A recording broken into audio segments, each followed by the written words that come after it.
En Afrique de l'Ouest, la poterie, c'est l'affaire des femmes. Ce sont effectivement les femmes qui vont glaner l'argile, qui vont le travailler, le décorer, le faire cuire et puis aussi le vendre. Et ces femmes, en fait, elles font naître de leurs mains, à partir de la terre, des objets qui sont indispensables à la vie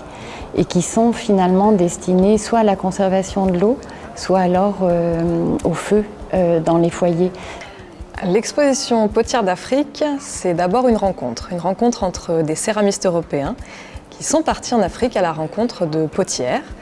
pour étudier leur savoir-faire et surtout ils ont ramené des poteries qui forment aujourd'hui la collection qui est présentée au Musée des Confluences et qui est une donation faite par l'association Argile qui regroupait les céramistes du projet Afrique. J'ai organisé avec d'autres céramistes, une dizaine ou une douzaine de céramistes, une série de voyages pour aller découvrir les technologies liées à la fabrication des poteries usuelles. On a ramené donc une centaine de pièces, on a ramené une grosse documentation photo, une grosse documentation film, et puis des carnets de voyage, des notes, des fiches techniques qui balaient un peu largement le spectre du processus céramique depuis l'extraction de la terre jusqu'à la cuisson.